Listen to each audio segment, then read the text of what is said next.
There exists within the dark, treacherous, and utterly unexplored corners of human consciousness a profound, terrifying, and compelling possibility that the sheer, unyielding, and desperate kinetic force of life's final catastrophic act can, under specific and immensely tragic circumstances, utterly shatter the rigid, accepted barrier between mortality and reincarnation, effectively forging a bridge across the abyss of death itself.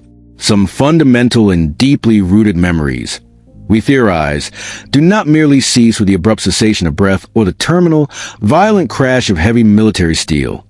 They instead possess a volatile, profoundly desperate psychic energy that vehemently defies the terminal finality of a grave, finding their determined, focused way back to the realm of the living through the most unexpected and psychologically unprotected of vessels, the nascent soul of the next generation.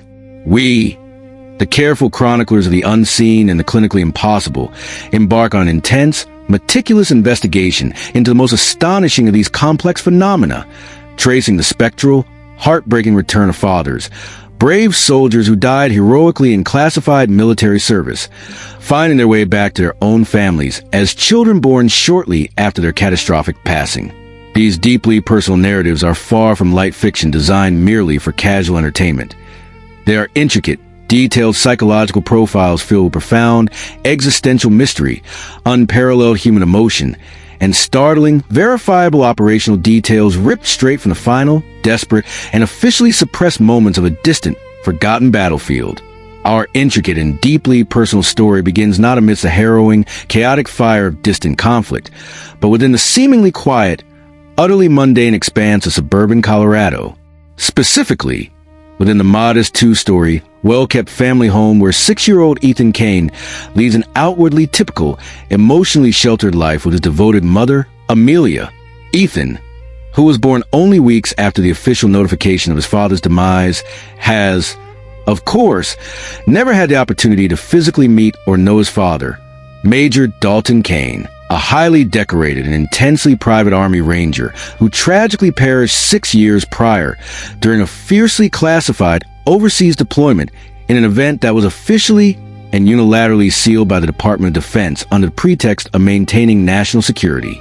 Amelia, a resilient woman defined by quiet strength and an overwhelming private grief that she managed by sheer force of will, had diligently taught Ethan to cherish Dalton's memories solely as a selfless hero, meticulously curating his fragmented past through a handful of faded, blurred photographs and simple, carefully sanitized stories of unwavering courage and ultimate sacrifice. Her world was a precarious balance of memory and denial. Yet, this meticulously constructed narrative framework, designed by Amelia to protect her son and herself from the deeper, darker, horrific truth, was about to be violently and irrevocably torn apart by the reemergence of an unremembered, devastating truth.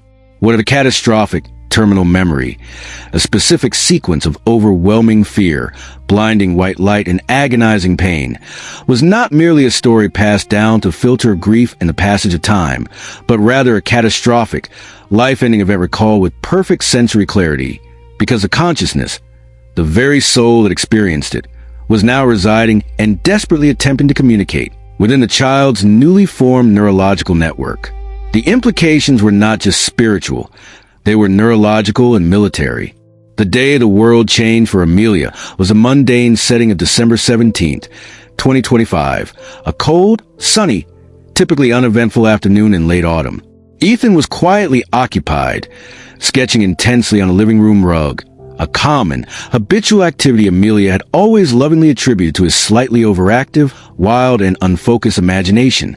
However, the complex, unsettling image that violently materialized beneath his small, focused pencil that afternoon was immediately jarring, profoundly disturbing, and entirely unfamiliar, far removed from the innocent cartoons or friendly animals he usually depicted.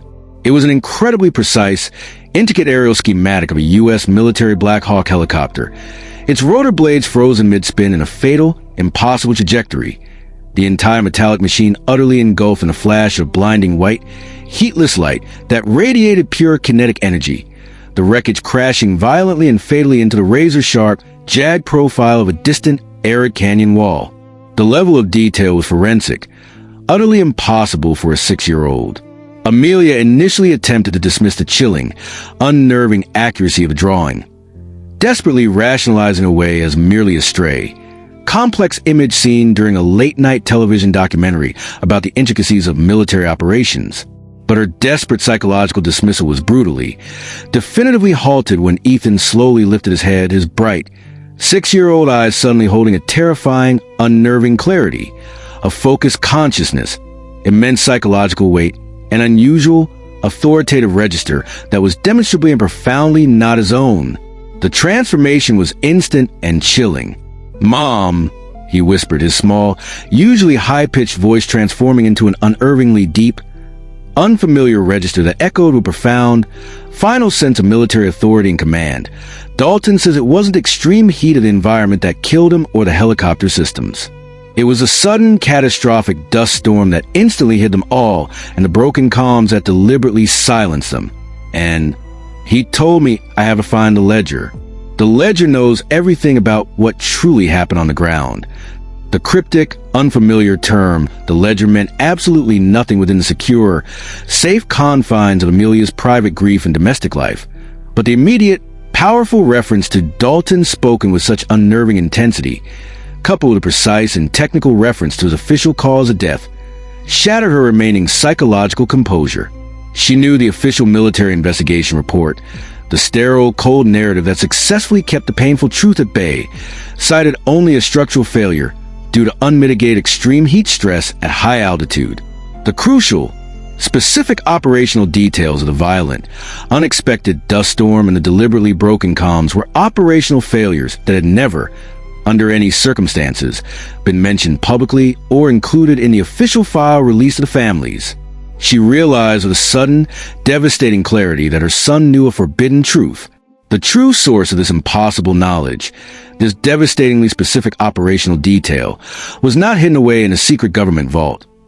It was hidden in the immediate space of the family home, an ultimate, final, desperate act of devotion by a highly trained soldier who refused to be silenced even by death. That small, whispered phrase would instantly become the crucial, kinetic key to unlocking not just Major Kaine's suppressed past, but the deeply interconnected secrets of the 4 other brave men who fell in that ambush with him, confirming the existence of betrayal she never dared to imagine. Amelia's psychological foundation, built laboriously over 6 excruciating years of quiet, respectable grief, began to fundamentally fracture the moment those specific, clinical, yet impossible words left her son's mouth. She recognized the chilling, devastating distinction between a child's fragmented, vague nightmare and the cold, terrifying precision of technical military jargon. Her primary, visceral reaction was not of disbelief, but rather an overwhelming, terrifying adrenaline spike, a raw, maternal instinct demanding immediate, irrefutable verification. She instantly abandoned Ethan, still seated on the rug with his drawing, and scrambled desperately toward the sealed, compartmentalized attic storage space, the one physical area of the house she rarely allowed herself to enter. The attic contained the solemn, olive-drab military-issue boxes, the last remaining tangible connection to Major Dalton Kaine. It was within one of those heavy, locked containers that the sterile official investigation report was deliberately filed away, a document she had intentionally avoided rereading for years. The attic air was stiflingly heavy with dust and suppressed grief, a perfect, physical mirror of her current internal state. The official military investigation report, officially titled Post-Incident Operational Review, Operation Cerberus Echo Fatal Casualty Report, was exactly as sterile and emotionally distant as she remembered. It was a dense, jargon-filled, emotionally cold document, clinically citing system failure SF, as a definitive cause of the Black Hawk crash, specifically referencing mechanical failure due to unmitigated extreme heat stress at exactly 14,000 feet. The document provided precise technical diagrams of the rotor system failure and a cold, numerical timeline of the final minutes. Crucially, and with chilling, calculated omission, the report made zero reference to a sudden, catastrophic, localized sandstorm or any form of communication systems failure preceding the crash. The military's official narrative, designed to be politically and operationally clean, was meticulously controlled, contained, and, as Ethan's whisper had suggested, fatally deceptive, The final page of the report confirmed the other 4 military casualties of Operation Cerberus Echo, the secret, fatal mission's code name, listed in stark, cold military language. Captain Elias Vance, Sergeant Axel Stone, Specialist Owen Reed, and Lieutenant Cole Farrow. 5 exceptional American souls extinguished in one remote, violent flash on that distant mountainside. The report was a lie. Ethan was the impossible truth. Amelia's next frantic step was tactical. She needed immediate, external validation, a witness from outside the immediate family circle who understood the classified environment Dalton operated in.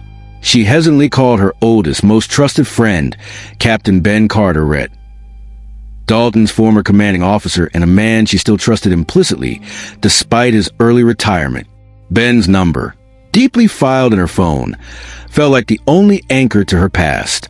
Ben, now living quietly on the West Coast, answered with his usual low, professional voice. Amelia bypassed polite greetings, her voice tight and trembling with barely contained hysteria. She recited Ethan's exact technical words, dust and broken comms, and waited, the sound of her own ragged breathing loud in her ear.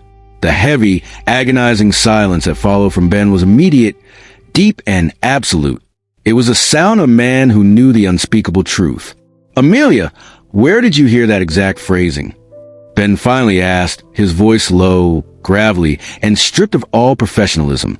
That phrasing that was restricted, top-tier classified after the official release. Only the command chain knew that phrasing was requested to be excluded from the public narrative. Amelia explained everything, her narrative chaotic and stumbling, the drawing, the deep, mature voice, the precise technical contradiction of the report. She told him that Ethan had mentioned a ledger and a shadow command. Ben Carter, a hardened veteran who had faced down terror countless times, was reduced to a shaking civilian. He confessed in a low, gravelly voice that the official military explanation of a simple mechanical failure was indeed not just incomplete. It was a deliberate, calculated, strategic lie designed to bury the truth behind the disaster. The mission, he admitted, had been sanitized immediately by a higher, unnamed authority, the Shadow Command. Ben confirmed that intelligence reports intercepted communications during the mission, confirming a surprise, localized, catastrophic sandstorm, the exact dust Ethan mentioned, and that the team's tactical communication relay had been remotely disabled minutes later. They were blinded and silenced simultaneously. The command team had watched the operation collapse with no ability to intervene. Ben's confession was a devastating verification Amelia needed. Major Kaine and his team were not just casualties of mechanical failure. They were strategically, coldly sacrificed. Ethan Kaine was indeed the impossible final witness. This devastating, impossible reality settled upon Amelia with the suffocating weight of the desert sandstorm that killed her husband. She thanked Ben, who promised to mobilize his own discreet network of former contacts to monitor the public information stream, should any new details emerge. Amelia, now operating entirely on maternal adrenaline and fragmented hope, returned downstairs. She found Ethan standing mesmerized, completely motionless, in front of a large, framed portrait of Dalton in his immaculate uniform, precisely the way he had been before her frantic ascent. The portrait was heavily mounted on the wall with substantial, load-bearing, heavy-duty metal fixtures. Ethan, barely tall enough to reach the bottom edge of the massive frame, was pointing with intense, unnerving focus specifically at the center mounting screw, which pierced the drywall just behind Dalton's left shoulder insignia. His face held a terrifying sense of purpose. "The ledger is hidden right behind the wolf's eye," he said again, referencing a small, almost invisible stylized scrawl. A private joke Dalton had once drawn on the frame's molding as a young recruit years ago. He hid it where only his wolf could see. "Mom, it's time." Amelia stared at the portrait, then at her son. She knew the portrait was the key. Amelia stared at the portrait for a long, agonizing moment, the image of her deceased husband staring back at her, his usual confident, warm smile now seeming to hide a terrible, violent secret. She stared at Ethan, who had retreated back to his silent, 6-year-old self, the terrifying authority having completely vanished, leaving behind only the innocence of a child waiting patiently for direction. She knew the portrait, an object she had passed hundreds of times in 6 years, was the final, definitive key. With a deep, shuddering breath, she secured the stepladder she had used earlier for a frantic attic search, her movements now slow, measured, and strangely ceremonial. Every action felt heavy, pregnant with the gravity of the potential truth she was about to unearth.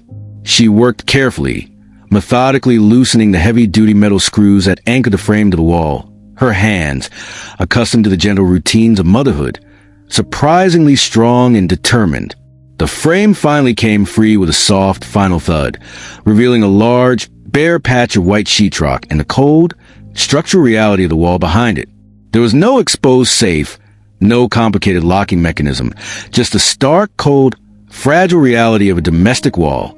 Behind a massive, now-removed frame, secured directly to the fragile drywall with layers of industrial, waterproof tape that had yellowed and hardened with the passage of 6 years and the high humidity of suburban home, Amelia found the object. It was small, unexpectedly small and utterly plain, an olive drab, utterly inconspicuous military-issue notebook. The heavy, plasticized cover was worn, scratched, and its edges were slightly frayed. It was not a grand scroll or a high-tech data chip, but a simple soldier's field notebook, its very ordinariness screaming of its authenticity and operational use. Amelia's hands, having weathered the initial shock, now shook uncontrollably with a mixture of terror and overwhelming relief as she carefully peeled the layers of hardened tape away from the wall.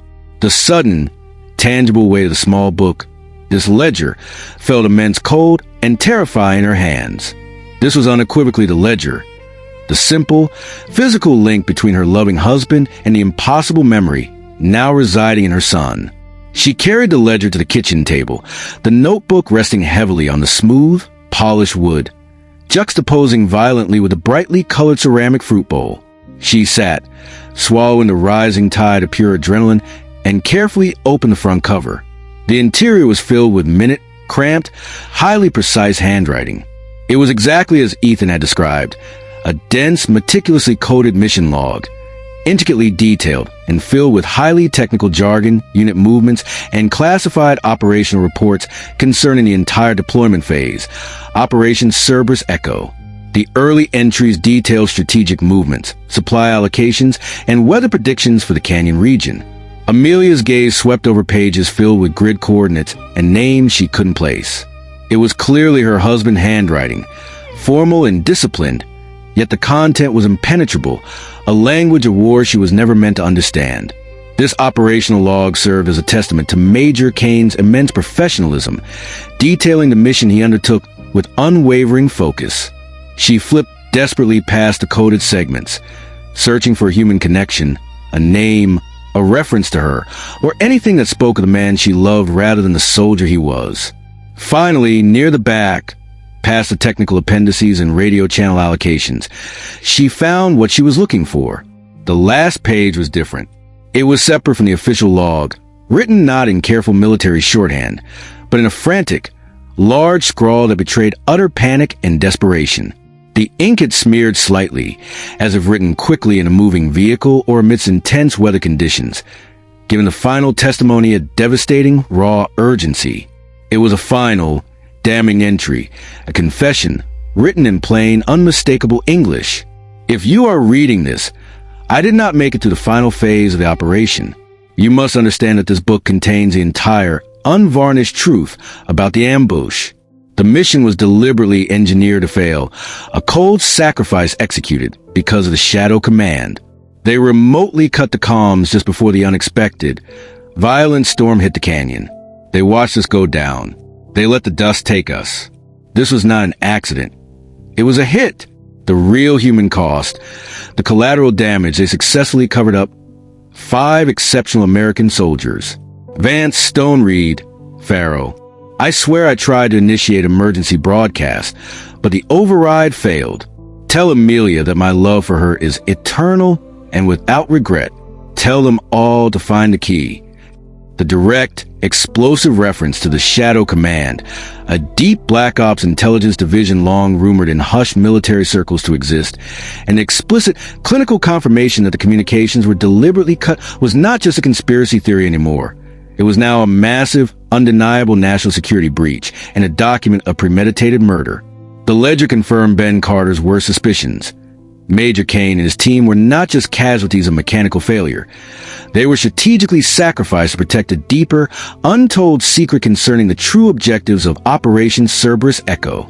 The revelation of the names of the 4 other fallen men, Captain Elias Vance, Sergeant Axel Stone, Specialist Owen Reed, and Lieutenant Cole Farrow, transformed the ledger from a personal confession into a collective demand for justice.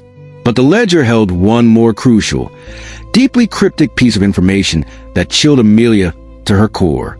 Scrawled directly below the names of the 5 fallen men, Dalton had placed a highly complex, unfamiliar military grid reference, clearly marked in bold red ink, and a final, clear, desperate instruction, which Amelia read aloud through tears, the sound of her own voice cracking with the unbearable weight of truth. The key is the only thing that lives. It sleeps under the first star, 300 clicks east of the wreckage. Cole Farrow knew this. Find the key. Free the 5. The mention of the key suggested another piece of the puzzle, a final testimony or piece of evidence that Cole Farrow, the youngest of the team, held. Amelia sat frozen at the kitchen table, the ledger spread open, the devastating ink of her husband's last confession staring up at her beneath the sterile light. The revelation of 5 names, Vance, Stone, Reed, Farrow, was not merely a list of the deceased. It was an indictment, a mission statement, and a terrifying link to a truth that surpassed the boundaries of her understanding. Her initial grief, which had been clean, simple sorrow, was replaced by a visceral, burning rage and a crushing sense of duty. The weight of that ledger, the burden of Major Dalton Kaine's final command, felt heavier than the simple paper and ink it was composed of. The question was no longer if she believed her son, but how she could possibly proceed with a piece of evidence that implicated the highest echelons of a global military power. Her love for Ethan, her fierce desire to protect him from the trauma now echoing in his subconscious, clashed violently with the moral imperative to honor Dalton's sacrifice and expose the treasonous Shadow Command. The psychological toll was immediate and acute. Amelia, a woman who prided herself on measured control and logic, felt the edges of her reality fraying. She looked at the ledger, then at the innocent, sleeping figure of her son, the only living witness to this conspiracy. Dr. Hayes' later theory about the Echo Protocol, the concept that Dalton's overwhelming, desperate will survive and transmit the truth, had forced his consciousness to imprint onto the nearest available vessel, his unborn son, seemed less like pseudoscience and more like the only plausible explanation for the impossible details Ethan had furnished. The memories weren't merely stored. They were actively demanding justice. The phrase, "the key is the only thing that lives," suggested an unfinished task, a final piece of evidence that Farrow held on to, a truth that could somehow bridge the 6 years that separated the living from the dead. She knew she couldn't face this immense weight alone. She retreated to the relative safety of her study, picking up the phone to dial Captain Ben Carter, Rhett. Once more, this conversation would be different. There was no room for hesitation or doubt. Ben answered instantly, recognizing her number, his voice tight with anticipation. Amelia didn't waste time on pleasantries. She read him the entire, frantic final entry from the ledger, every agonizing word, every incriminating detail about the comms being cut, about the sandstorm being covered up, and about the Shadow Command. She explicitly read the 4 names and the ominous grid reference. The subsequent silence on the line was far deeper and more terrifying than before. It was the sound of professional military certainty collapsing into the chasm of conspiracy. Ben Carter, the former captain, knew the implications immediately. The ledger was an undeniable, irrefutable document. "Amelia," Ben finally whispered, his voice sounding like dry desert air. If this ledger is genuine and based on a comms failure, I believe it is. This isn't a regional accident. This is treason. This means the deaths of Major Kaine, Vance, Stone, Reed, and Farrow were an executive decision, a sanctioned hit. This document is a national security breach of the highest order. We cannot take this to the official chain of command. The Shadow Command will bury it, and you.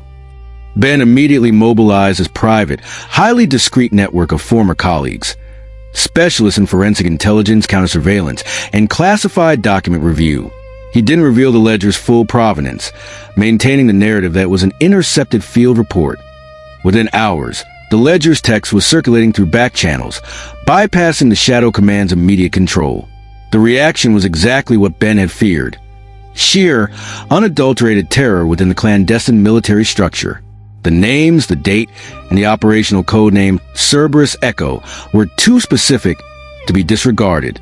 The confirmation of the deliberate comms failure, sourced from an impossible document, created a crisis at the highest level of the Joint Chiefs. The existence of surviving uncensored field log, written by Major Kaine himself, forced the military's hand. To prevent Ben's network from exposing the full truth to the media, the military establishment was forced to open a formal, internal probe. It was a calculated risk by the Shadow Command. They had been seen investigating to maintain control, all while trying desperately to locate and suppress the original ledger and silence its source. The investigative team, officially designated to review the failings of Operation Cerberus Echo, was reluctantly assembled. The existence of the ledger had created a dangerous, volatile, and unavoidable situation. The investigation had begun, not by request, but by necessity. Amelia's fierce demand for justice had been partially met, but the stakes were now astronomical. She was no longer just a grieving widow. She was a custodian of a treasonous secret, and her 6-year-old son, Ethan, was the unpredictable, invaluable witness. The focus now shifted. The ledger was found, the conspiracy was confirmed, and the 4 other families needed to be contacted. The search for the key, the secret known only to Lieutenant Cole Farrow, became Amelia's new, dangerous mission. This crucial piece of evidence would not only expose the command, but also connect the 5 newly reincarnated children. Amelia finally folded the ledger, the worn fabric cover now a physical barrier protecting the immense, dangerous truth within. She knew the military's reluctantly initiated probe was a sham, a controlled environment designed only to locate and silence her. Her official mission, as the sole custodian of Major Dalton Kaine's dying will, was clear. Find the other 4 families and begin the search for the key. She had the names: Captain Elias Vance, Sergeant Axel Viper Stone, Specialist Owen Ghost Reed, and Lieutenant Cole Farrow. Now, she had to find their current addresses and contact them, fully aware that contacting the families of the deceased could be the single most monitored action she could take. Working with Captain Carter's anonymous network, Amelia began her desperate, highly secretive search. The network provided the last known contact information for 4 families, confirming that all 4 men had also left behind newborn children in the weeks following Operation Cerberus Echo. This revelation was a true, terrifying confirmation of the Echo Protocol theory. 5 souls, tied together by a final traumatic event, had found their way back to their families almost simultaneously. Amelia realized her son, Ethan, was not alone. He was the first of 5 witnesses, the earliest memory conduit for the truth. Amelia meticulously began drawing a detailed, operational diagram based on the ledger's contents, mapping out the 5 interconnected destinies. Asterisk Major Dalton Kaine. Echo.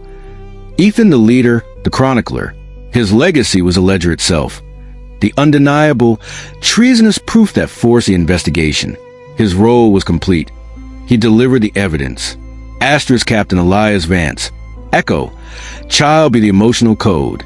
His memory held the psychological toll and the final despair of the team, the intimate details needed to humanize the loss and appeal to the public. Asterisk Sergeant Axel Stone. Echo. Child see the physical proof. His skill set and memory contained the exact grid coordinates and operational data needed to find a hidden military cache, the physical asset the Shadow Command was attempting to protect. Asterisk Specialist Owen Reed. Echo. Child D the contradiction. His sharp, skeptical mind held the final memory of the official lie, the precise moment the ambush became apparent, which directly exposed the command structure's betrayal. Asterisk Lieutenant Cole Farrow. Echo. Child of the ultimate key, his final secret. The identity of the key and the nature of the final orders was the one piece of evidence that would bring down the entire conspiracy and link all 5 children together in their final mission. Amelia understood that each of the 4 remaining children carried a fragment of the truth, a singular piece of evidence needed to complete the mission Dalton began. The ledger's mission was now hers. Find the echoes of Vance, Stone, Reed, and Farrow, and retrieve their memories before the Shadow Command realize the danger these 5 children represented. The possibility of the children meeting, of their memories merging, represented a collective psychic force that could expose the darkest secrets of the military-industrial complex. The final act of the Ledger's investigation had been performed. The existence of the 5 echoes was confirmed. The entire military establishment was now unwillingly engaged in a search for the truth, monitored closely by Captain Carter's shadow network. Amelia looked at the Ledger, then back at Ethan, who was now stirring slightly. The true, terrifying journey into the consequences of Operation Cerberus Echo was just beginning. The 5 echoes were scattered across the continent, waiting for the trigger, the moment their traumatic memories would demand action. Narrator, the initial, impossible journey into the intertwined, shared memories of the fallen has irrevocably begun. The Ledger has sounded the alarm. The Shadow Command is searching. And somewhere in the vast American landscape for other children, the reincarnated echoes of Captain Elias Vance, Sergeant Axel Stone, Specialist Owen Reed, and Lieutenant Cole Farrow have just begun to wake up, their shared memories an irreversible countdown to the final, terrible truth. Investigation initiated. Find the key.